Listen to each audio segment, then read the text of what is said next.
Hello, this is the National Weather Service in Wakefield, Virginia, with our latest edition of Weather 101. Today we'll be talking about flash flooding, the #1 severe weather threat. This presentation has been modified with permission from the original presentation by our colleagues down at the National Weather Service in Old Hickory, Nashville, Tennessee. We certainly appreciate their working with us to bring this presentation to our local area. As you look at the National Weather Service operations and our paradigm as it pertains to our mission to protect life and property, issuing forecasts and warnings is only a small part of what we do on a daily basis. Our dissemination process goes through NOAA Weather Radio and our internet and our website at weather.gov/Wakefield, but also goes into working with our partners in the media, our decision makers in the local, federal, and state governments, as well as working with other federal agencies such as the National Data Buoy Center and our partners in NOAA with respect to our observations. And then finally, how that all pertains to central processing to get all those observations that we receive internalized into central processing to get into our weather models that we run on a daily basis to make our life-saving decisions on a daily basis. So it's only a small part of what we do, and all of this goes to protecting people and protecting property as we do on a daily basis. Now, here is a short video that gets into what we do on a daily basis within the National Weather Service.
So in support of all that you've seen in that video and our mission to protect life and property, we have 122 forecast offices across the country that work around the clock to produce forecasts and warnings every single day.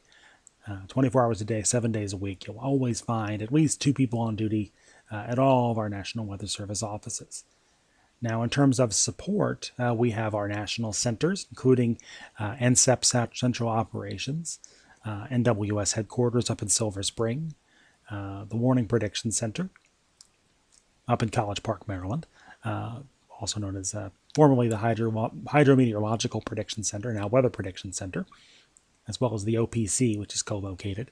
The Storm Prediction Center out in Norman, Oklahoma, the Aviation Weather Center out in Kansas City, and the Space Environment Center out in Colorado. All of these folks are supporting our mission on a daily basis to protect life and property within the National Weather Service. So who are we? Within the National Weather Service framework, we are underneath NOAA. Our parent agency is NOAA, the National Oceanic and Atmospheric Administration. We are underneath the Department of Commerce in the federal food chain, and we have several other agencies and bureaus that work underneath or along with us, including NESDIS, the NOAA Research Arm, the National Ocean Service, NOAA Fisheries, as well as several others as well. Here's a brief video on Turnaround Don't Drown as it pertains to flood safety. You're running late, and your path is blocked by water crossing the road. It doesn't look that deep, so you decide to drive through it. Bad decision. And it may be your last.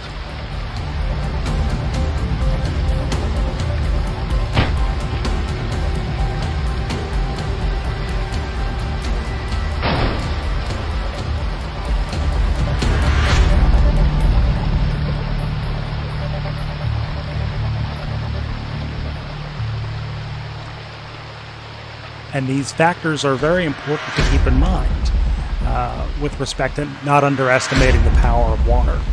And Turnaround Don't Drown is a very important part of our flood outreach program. With respect to this particular program and production, we'll get into the causes of river flooding versus flash flooding, some case studies with respect to the Richmond metro area from last year.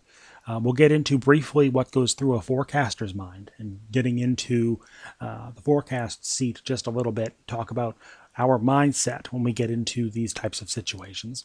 And then we'll be getting into briefly the NWS flood products and what they all mean. And lastly, we'll talk about CoCoRaHS, the importance that program provides for you and us within the National Weather Service.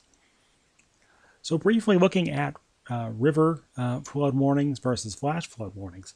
River flood programs basically look for heavy rainfall or flooding that results from rainfall over a longer period of time. They typically will provide you the opportunity to prepare and, if necessary, evacuate with respect to rising floodwaters. Flash floods happen very quickly and will indicate a rapid rise of water.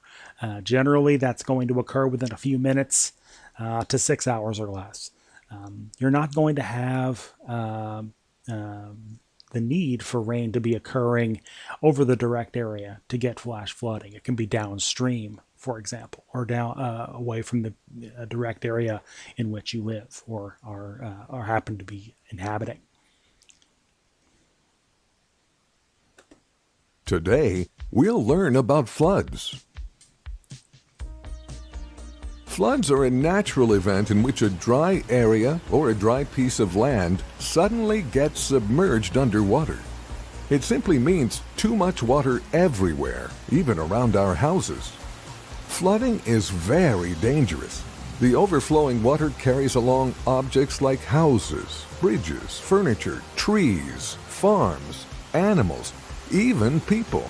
Sometimes it carries a whole city. So dangerous. The natural behavior of water is that it moves from higher ground level to lower ground level. This means the lower ground is a lot more likely to experience flooding. Let's learn the main reasons for flooding. Rain. Whenever it rains heavily and there is less drainage, flooding occurs. Overflowing rivers. When there is more water upstream than usual, and as it flows downstream to the low-lying areas or floodplains, the excess water flows into the land, causing flooding. Breaking of dams. When there's too much water behind a dam, the force of water breaks it, causing overflowing of water, which results in flooding. Strong winds. Seawater can be carried by strong winds and hurricanes onto dry coastal lands, which results in flooding. Sometimes the winds carry rains by themselves. Tropical cyclones and hurricanes can produce rains which cause massive flooding. Melting snow. When the temperature rises, ice melts, resulting in immense movement of water into dry places. There are 4 main types of floods. Flash floods, rapid onset floods, slow onset floods, and storm surge flooding. Flash floods. A flood which develops in less than 6 hours is called a flash flood. They can occur almost everywhere, but most commonly in low-altitude areas with poor drainage systems.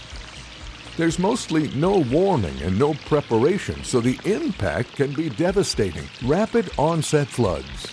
Rapid onset floods last for usually 1 or 2 days and cause more damage, as people usually have less time to plan their evacuation. Slow onset floods. They tend to develop slowly and can last for days and even weeks. This type of flood tends to give people time to move to higher ground. Slow onset floods occur in Bangladesh every year, causing many diseases. Storm surge flooding. This happens during a storm, hurricane, or cyclone. It is a strong wave of water that sweeps onto land. It's an incredibly dangerous threat for people living along the coast. It was severe in New Orleans, USA during Hurricane Katrina in 2007. The results of floods are devastating. We should try our best to follow some safety tips before, during, and after flooding. Some of them are: if you have pre-information about flooding, be prepared to evacuate. Turn off the gas and electrical appliances. Try going to a place that is on higher ground. Stay away from power lines and power cables. Keep a list of emergency contacts with you. Use extreme caution when entering buildings after a flood. Flood damage is generally long-term. Many times, floods can destroy everything. Always help others if you can. Stay tuned for more videos, and don't forget to like, share, comment, and subscribe. So outside of those tips provided in that video, we'll get into the types of river flooding that are available, that we will talk about here. First, we'll talk about the atmospheric river. This is something that has become a bit of a jargon word, and specifically, atmospheric rivers basically come down to narrow regions in the atmosphere that basically transport horizontally transport areas of greater water vapor outside of the tropics. In previous generations, this was also known as what was called the Pineapple Express, and this is a good video from one of our weather models a couple of years back about a pretty strong atmospheric river moving onto the west coast, and this is just the transport of some very high content water vapor and very high content air mass of moisture moving towards the contiguous U.S. Coast. Other types of river flooding come from overflowing rivers or excessive rainfall over several days specifically. Dam breaks, otherwise would just be considered along with respect to flash flooding. Snow melt and storm surge, which basically is defined as the transport of water from the wind and pressure forces from a hurricane.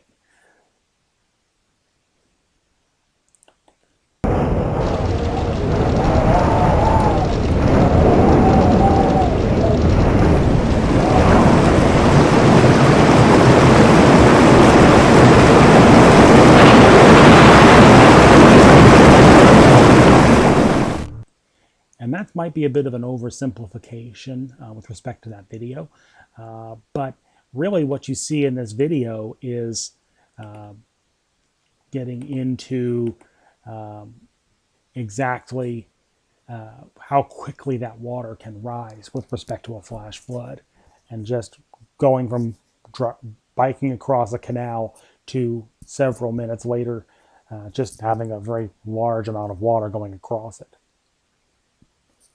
So this is a good time to kind of go through what is a good example of river flooding.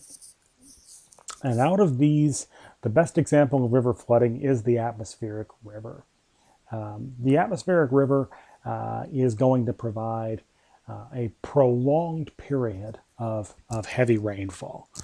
So as this atmospheric river moves through, this will be basically just providing a prolonged period of heavy rainfall, moderate to heavy rainfall over the area. What's the best example of flash flooding? With these questions, a dam break, a river out of its banks due to rain from a long period of time and the water with nowhere to go, snow melt or ice jams, or storm surge. And the example, like the video a couple slides back, is the dam break, just very quickly producing that real high influx of water in a very quick amount of time. Next, we'll talk about a case study. This is from a heavy rain event that occurred in the Metro Richmond area in August of 2019. And the storms developed across western Henrico County along an outflow boundary. Now you can check out our Skywarn presentations through our YouTube channel to learn more about outflow boundaries. But basically what the outflow boundary is rain-cooled air coming out of our thunderstorms, and that can tend to serve as a focus point for additional convective activity, additional rain showers developing along and ahead of a frontal system coming through. In this case, the convection increased in intensity as it interacted with that outflow over the Richmond metro area. And what resulted was several rounds of thunderstorms, which moved along the same boundary, along the north of the front, and produced some 1 to 2 inch rain amounts with just under 2 hours time. That produced some localized flooding in the Richmond metro area from western Henrico down into the Richmond proper. Now this is the 18Z weather map, and you can see that we have that little orange dashed line. There is a prefrontal surface trough, which is just a little weakness just in the pressure fields just ahead of the approaching frontal system, which was quasi-stationary or nearly stationary to our west. And here's the radar imagery from that afternoon. This is credit to some folks that you see down there in the bottom left from our office in Wakefield. And these showers moved through pretty quickly between 4:30 and 6:30 that afternoon, and produced some pretty hefty rainfall totals in just a short period of time. Coincident with the evening rush hour, unfortunately, as these showers moved on through.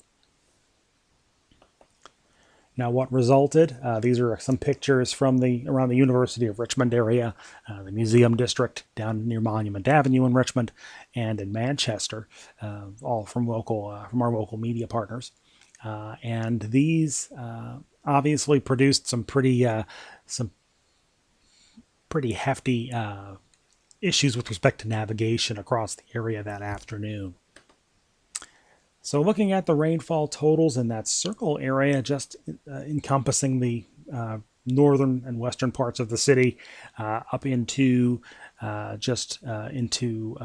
western Henrico and into Hanover County, in those yellow circles, generally between 1 and 2 inches across the Richmond metro area, along and just north of the Richmond metro area. But what you'll also notice is little or much lesser rainfall totals.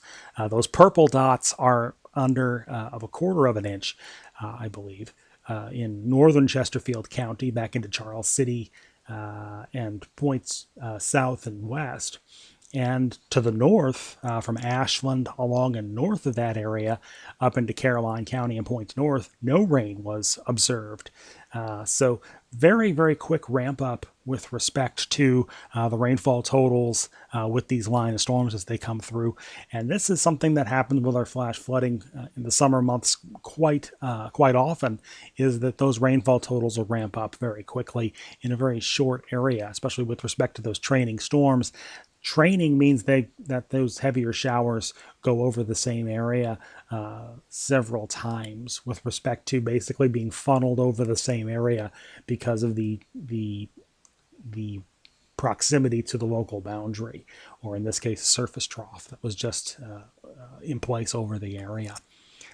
So again, these rainfall totals occurred over a very short period of time, produced 1 to 2 locally higher amounts 1 to 2 inches across the Richmond metro area. So the conclusions are these training storms can produce a lot of rainfall over a pretty short period of time. Some pretty high rainfall amounts are possible. Obviously, we've had much higher rainfall totals than that, but this is a pretty good example of a real quick, heavy rainfall event that can, given the right circumstances, can produce some pretty big problems with respect to getting around town, especially in the spring and summer months as we get through the convective season. Something like this can also produce some pretty big complications as we get into evening or overnight events, especially with respect to really causing problems with respect to driving around town or getting stranded, and folks attempting to go through waters that are blocking the roadway or getting stranded because they decide not to turn around and go through those floodwaters. The takeaway from this is if you live in a flood-prone area, please make sure you have multiple ways to get warnings. That includes snow weather radio. You're certainly having devices on your phone, applications on your phone, such as radar, ways to get other warnings, be it your favorite private weather app, your local media app, the Red Cross app. Our considerable flash flood warnings, which we'll get into in a minute, those will be sent to you directly through what are called WEA alerts, WEA, wireless emergency alerts. Those will be sent directly to your phone. But also, it's very important, even given getting all those warnings, is very important to stay away from creeks and streams as they are prone to rapid rises, especially during these events where we have quick increases in rainfall.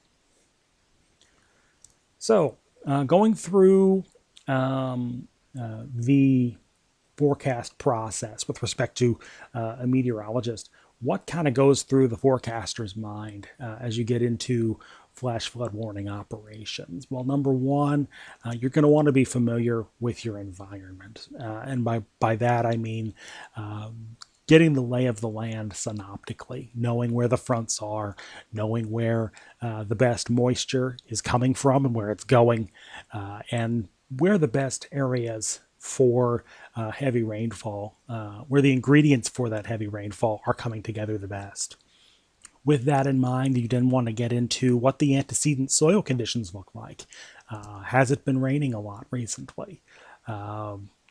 Also, knowing that a lot of our areas are prone to flash flooding, knowing which areas are and which areas are not.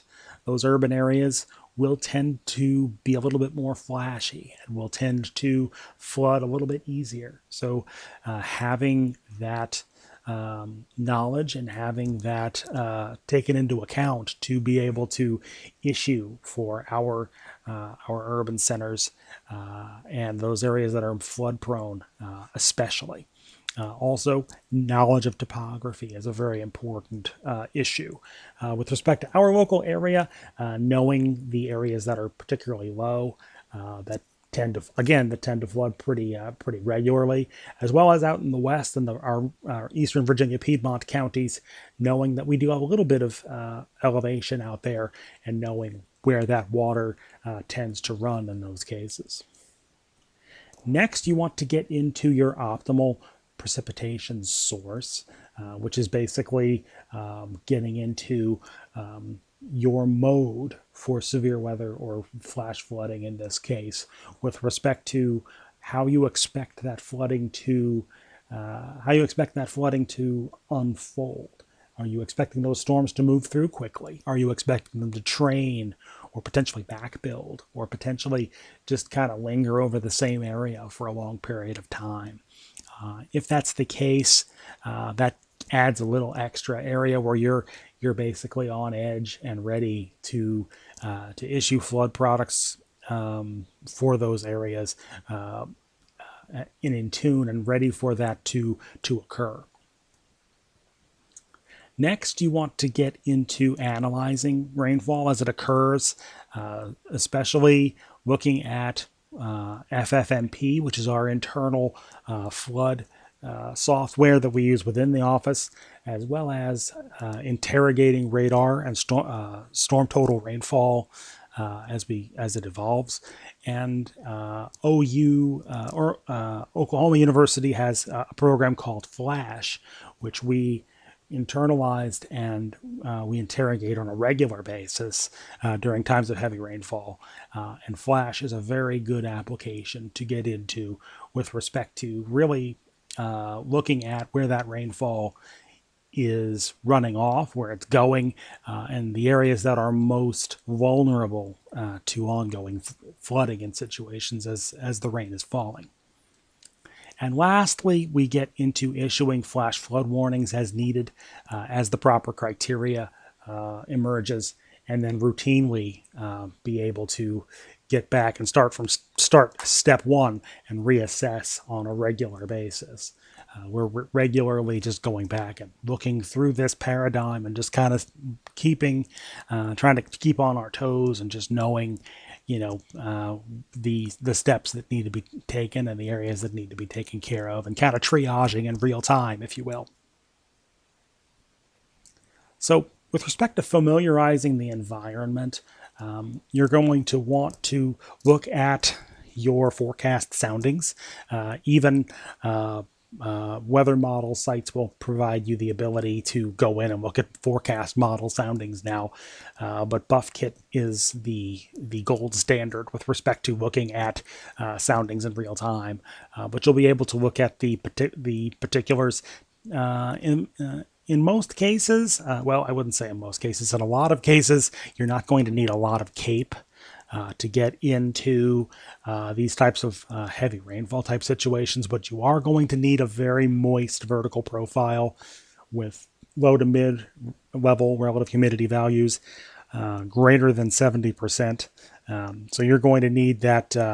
As you look at the sounding, you're going to need that red and that green line, the air temperature going up and the dew point temperature going up. You're going to need them pretty close together, going all the way up, and you can sample that in real time as you look at BuffKit. Next, you look at the average PWs, or the precipitable water. There's a myriad of ways to actually interrogate that, but you want to be at least better than the 75th percentile, perhaps a little bit higher. And that gets into the for the time of year, how moist the air actually is. If you're getting into a very favorable flash flood situation, you're going to want your air in the area to be particularly saturated or close to saturated, and have a source for that moisture coming in. Next, you'll get into the deep warm cloud layer. You're going to want that to be greater than 10,000 feet with respect to that warm cloud layer. That basically will go into, again, that amount of moisture that's available to produce that rainfall. And as you have that layer from 10,000 feet or greater, you're going to have that ability to produce some pretty hefty rainfall totals in the right situations. If you have next, as you look at the Corfidi vectors, I think Corfidi vectors are something that are very, very, very important, because the Corfidi vectors will get into the forward speed, or the expected forward speed of our storms as they develop. And as you watch the Corfidi vectors, as they really start to slow down, that's something that you really need to be on guard for, because the Corfidi vectors are modeled on a regular basis. The rapid update and the CAMs are very good at providing rapid updates to this as we go. But really seeing those slower Corfidi vectors really will give you a warning sign that these storms have the ability to train. For one, and two, to very slowly move over an area or even back build. And that's something that will be a very big warning sign with respect to the potential for heavy rainfall. And storm motion also goes into that. That goes to the respect for forcing and the training potential as well. So next, in antecedent conditions, soil conditions, and topography. Again, you're going to look at the 1, 3, and 6 hour intervals of flash flood guidance. The lower values will tend to mean that less rain is needed to cause problems with respect to flooding. As we consider topography, again, those areas back in the Piedmont of Western Virginia, even into the Eastern Virginia Piedmont, just west of Richmond, we start to get into a little bit of elevation, not much, it's less than 1,000 feet, but we do have that ability to really have a little bit of runoff get enhanced with respect to rainfall moving over those areas. And again, urban areas are going to be particularly vulnerable and require less rainfall to produce flash flooding. Your optimal precipitation source, again, as you get into more tropical environments with respect to decaying tropical systems or moisture from an extratropical conversion after a storm has lost its tropical characteristics, or even some very deep convection with respect to a decaying MCS or a decaying MCV. Just systems that bring a lot of moisture to the party. Those are going to be the systems that are going to be the most worthy of watching with respect to producing heavy rainfall and have the potential to producing flooding. Also, the locations of the radars and the coverage areas. We don't really have as big of a problem with this over our forecast area, but those areas of weakness out in the Piedmont and to the west, where we have to tap into other radar networks to get good low-level scans, those can tend to be problematic as well. With respect to determining the best locations for our flood program. So this is the height above ground level, and again, this kind of gets into, if you look at our area and just to the west, back in just from basically just to the east of the Danville area, just on the fringes of the Blacksburg forecast area moving towards our forecast area in Wakefield. Those are the areas that tend to get into some heavier rainfall, moving off the Blue Ridge along wheat troughs and stationary boundaries. Those locations will tend to have a pretty high height with respect to our radar sample, which can cause problems. Next, getting into analyzing, and this is something that we are constantly doing with respect to analyzing rainfall in FFMP, which you see on the bottom left there, and flash, which you can monitor at OU. I think it's flash.ou.edu. And that's something that you can interrogate in real time. And radar, which you see from radar scope here, you can kind of indicate with respect to, again, this goes back to Skywarn class, but if you look at the forward flank, just where that heavy rain and hail and damaging winds are identified in that black circle, that's where you're kind of going to be on guard for really quick flooding from heavy rain, flash flooding. And then lastly, issuing the warning. This is something that we can do through our warn gen process. Very quickly, we choose our warning type, which is going to be on that menu on the left side there, and we're just going to select the warning that we have in mind. We choose the storm type, either one storm or a line of storms. Tracking and drawing the warning box, which you see in that box right in the center there. We can kind of move that around to select the warning box that we want and desire. We can set the length for the warning in the time range box on the left, and then we do the enter the basis for the issuing the warning, which can be a tornado or flooding or whatever we need it to be, and then we create text to issue the warning. So getting into individual flood products now, certainly turn around, don't drown is something that we talked about just a little bit ago. But again, it doesn't hurt to re-emphasize flooding is something that can very quickly get you in trouble with respect to being on the road and getting stuck in those elements. Don't underestimate the power of water. 6 inches of fast moving water can knock over and carry away an adult. 12 inches of fast moving water can carry away a small vehicle. Really, as soon as your tires lose contact with the road surface, that water is taking you where you want it, where it wants to take you. Really, it's just that easy with respect to not going someplace where you're going to wind up getting stranded and have somebody have to come out and get you. So most flood fatalities do occur in vehicles. And that's something that we need to keep in mind with respect to, again, turn around, don't drown being as important as it is.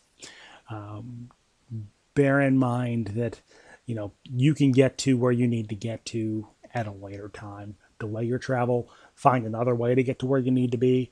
But again, please delay your travel or turn around, don't drown, and just don't test the issue, don't push the issue. Keep yourself safe and keep your family safe. So let's go to the individual products that we have at our disposal with respect to flooding. First, the watch. A flood watch will basically indicate that the conditions are there for flooding to occur. Basically, flooding is possible. So at this time, you would want to check frequently for forecast updates. Be ready to move to higher ground if need be, and overall stay weather ready. Be able to, at a moment's notice, get ready to move to where you need to go to keep yourself safe, to keep your family safe, to keep your property safe. A flood warning, will indicate that it's time to take action, to put any preparations that you've taken into action at this time. Move to higher ground immediately if asked to do so. Use extra caution, especially if you're driving. Once again, turn around, don't drown. Don't push the issue. Don't get yourself stranded. Check the forecast for updates frequently. And again, stay weather ready. This is something that can get you in trouble very, very quickly if you're not paying attention to the situation. So some key products that we have at our disposal for flooding. Number one, the Hazardous Weather Outlook.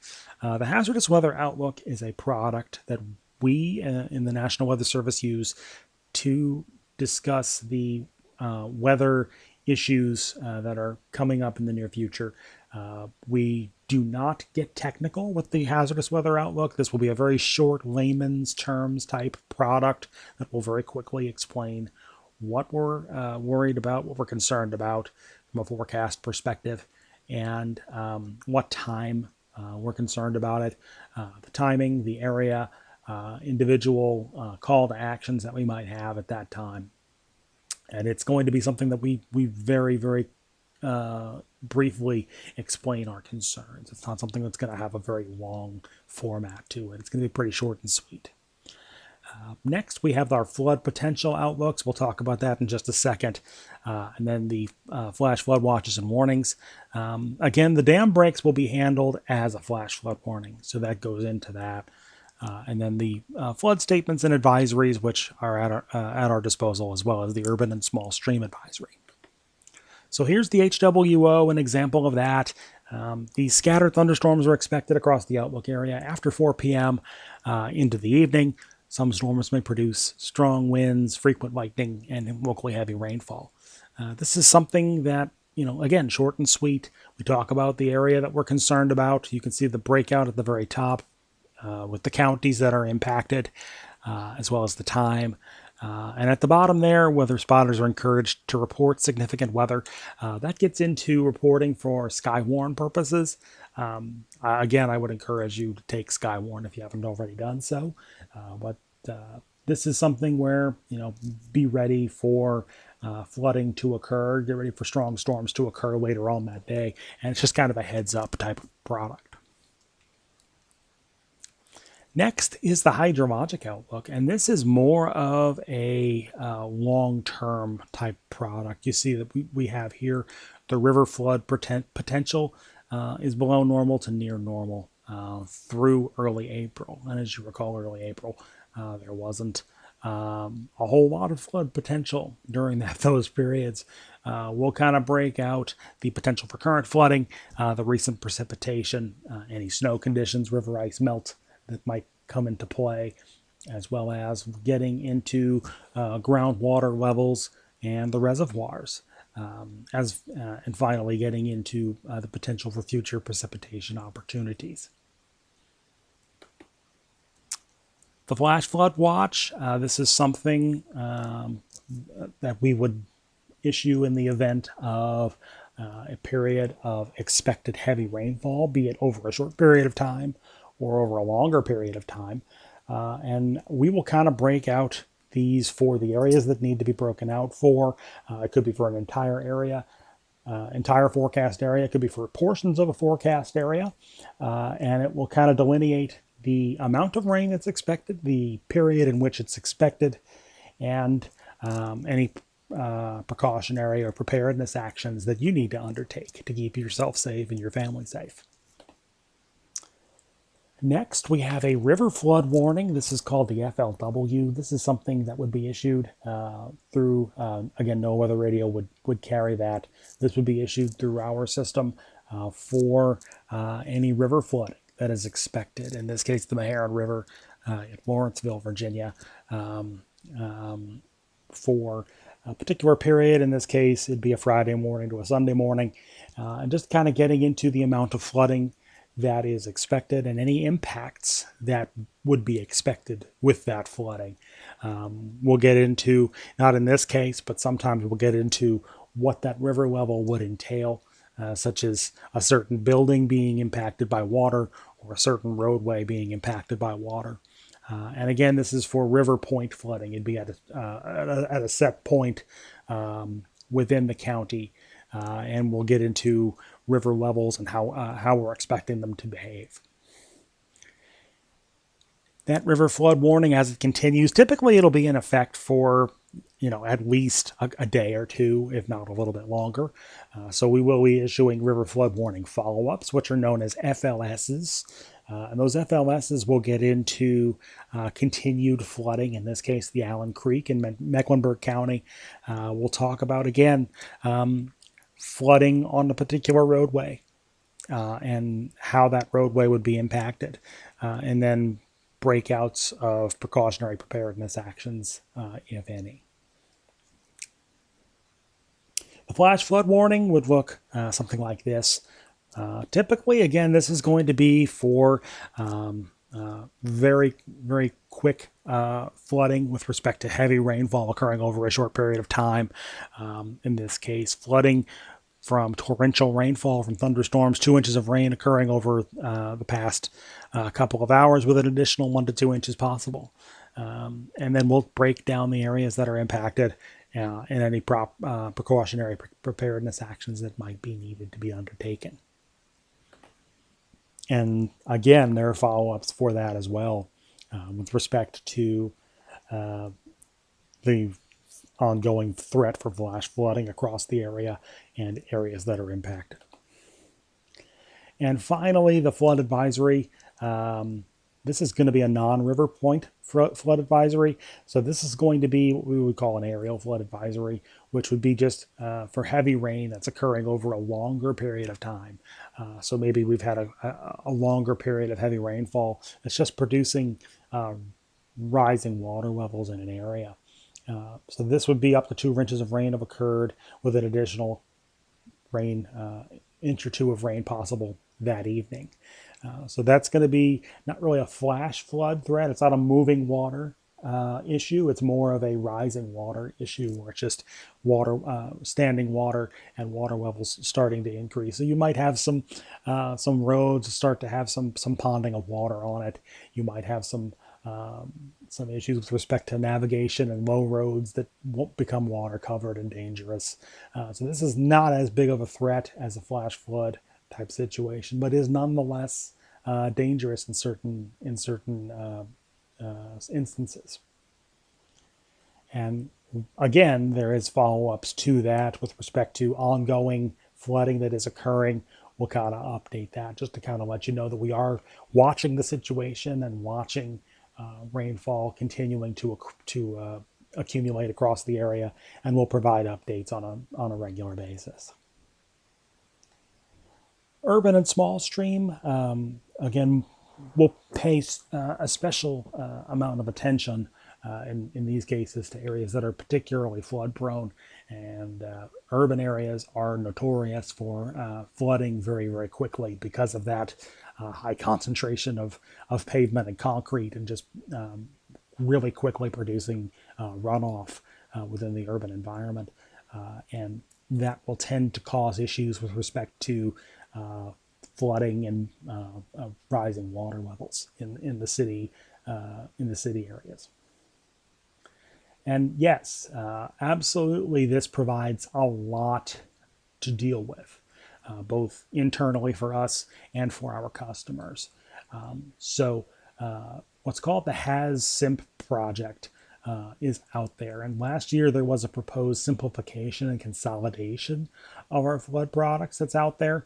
I encourage you to read it. It's at weather.gov/hazard simplification.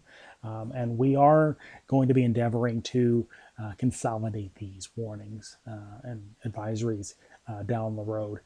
And hopefully this will provide a little bit of clarity with respect to our flood products. And hopefully the explanations that I've given here have kind of made sense a little bit with respect to what the meanings of them are and what they entail. But certainly bear in mind that we are aware that it is a lot. Now, as we get into what these particular programs mean, the flash flood warning is going to be what's called a standard flash flood warning.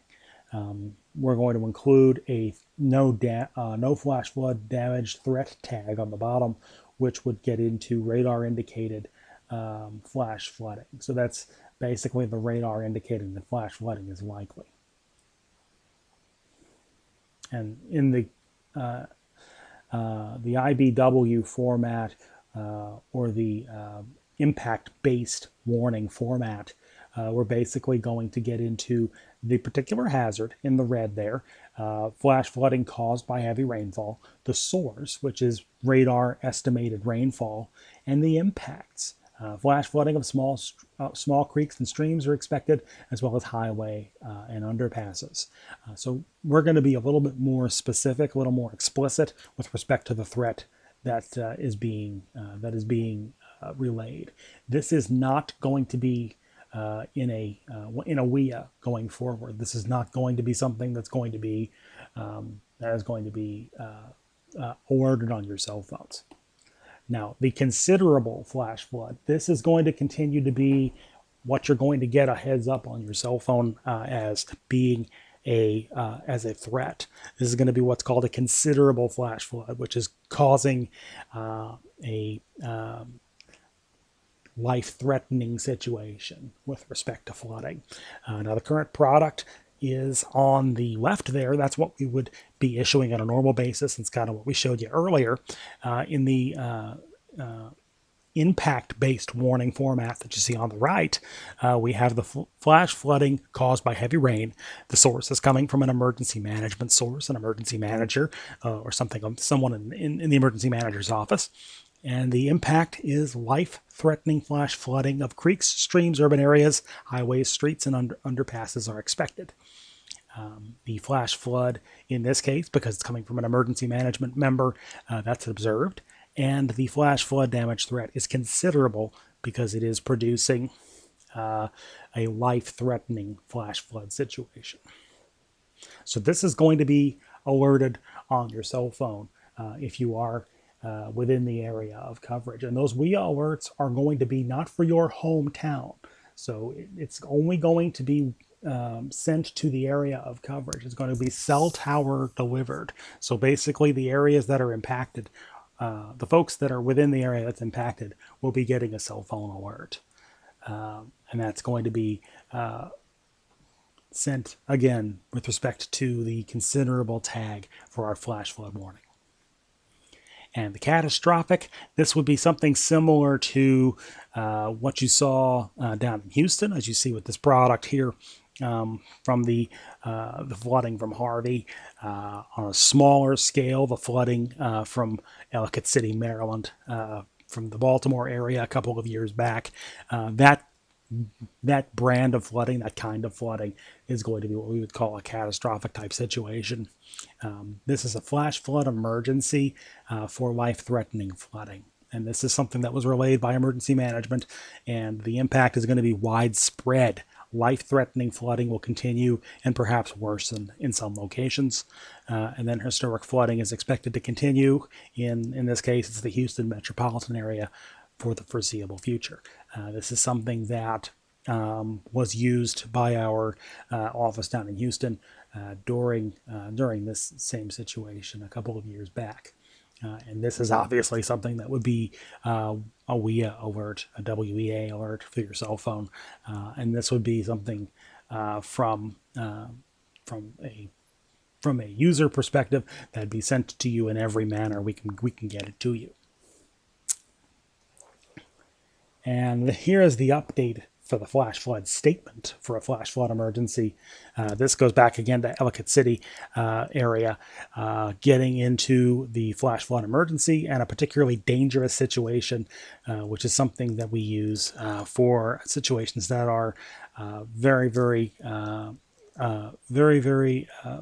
quick, rapidly changing situations that produce a particularly life-threatening situation.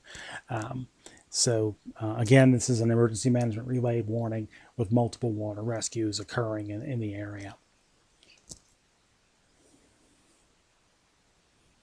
And as we wrap up, we'll look at CoCoRaHS, the map that I showed you earlier during the Richmond case study for the CoCoRaHS program.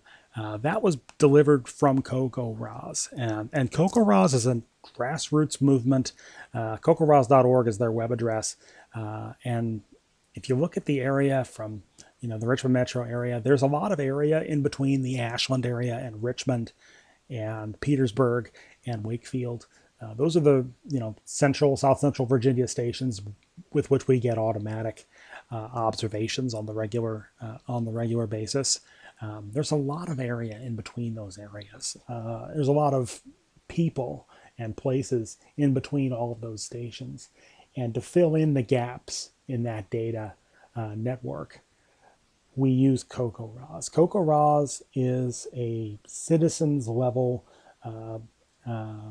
program with which we have volunteers that enter rainfall observations from their cell phones, from their computers, using the CoCoRaHS network.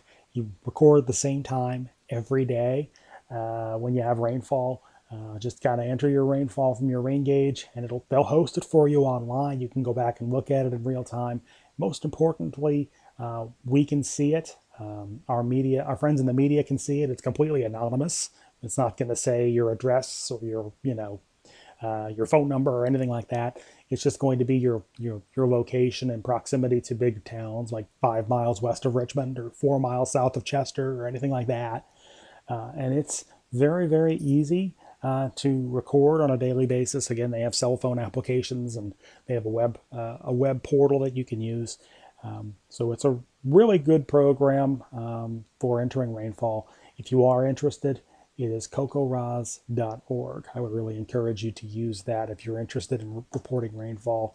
One of our folks in the office is our CoCoRaHS leader, and he'd be getting in touch with you if you're interested in joining the program, and I'd certainly encourage you to do that. So we'll wrap up with a little true and false. If I'm driving a pickup truck or a large SUV, I'm safe from river flooding or flash flooding. Hopefully after all of this, you've realized that's false. As little as 6 to 12 inches of fast-moving water can sweep you away, or most any vehicle, off the roadway. And you really can't determine the condition of the roadbed under the water. You don't really know if there's a roadway underneath all of that water to support you. So if the road's washed out or if the water's hiding a sinkhole, that's also going to cause problems for you, obviously. So again, that's why we say turn around, don't drown in that way. 100-year flood occurs once every 100 years on average. That's false. Really, what the 100-year flood term, what the 500-year flood term, 1,000-year flood term, what that entails is a climatic average. So there is a 1 in 100 chance that the magnitude of the flood occurs in any particular year.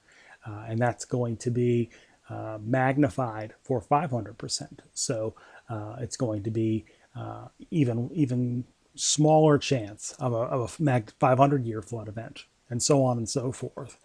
So really, you can have multiple 100-year events in the same year with respect to heavy rainfall, and that's completely reasonable that it could happen. Certainly unlikely, but it certainly could happen.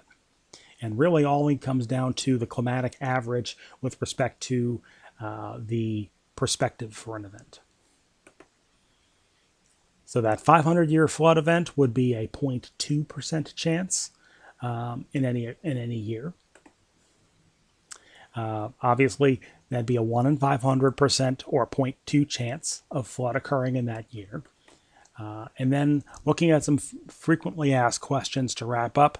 How do I find out if I'm in danger from a flood? Certainly NOAA, the radio, is a good source for that. Again, the Hazardous Weather Outlook will provide that detail if we're concerned about it. You can opt in on cell phone alerts from weather apps of your choosing. Kind of play around with weather apps that are out there, see which ones you like. Our media partners provide a good one. The Red Cross provides a good one. Just kind of check in with your friends or family, see if there are ones that they like. Certainly, the considerable warnings for flash flooding will come from us through the WIA alerts. But outside of those, you will get other alerts from other cell phone applications. How do I know how severe a flood will be? Once a river reaches flood stage, the flood severity will be used using our vernacular, which goes from minor to moderate to major flooding. And the descriptions are there. Minimal to no property damage with respect to minor flooding. And then all the way up. I won't belabor that point. But again, using that minor, moderate, and major paradigm, that's how we kind of describe the scope of the flooding that is expected. So we do have some upcoming classes with respect to our ongoing Weather 101 series. We'll share them all through our YouTube page in real time. As we get them set up, we'll post those, and we hope to present them live at some point later on this year as well. We hope you've enjoyed this class. AKQ-report@noaa.gov is a way to drop us a line. Let us know how you feel about these classes. If you send us an email, just let us know if anybody was in attendance or at your computer, if more than one person, and we can let you know. We can let you know if you have any certification questions or anything of that nature. So we hope you enjoyed the class. We hope to present more of these in the near future. And if you have any questions or comments, please don't be a stranger. Drop us an email or give us a note on our social media streams. So thanks everybody for following along, and have a great day.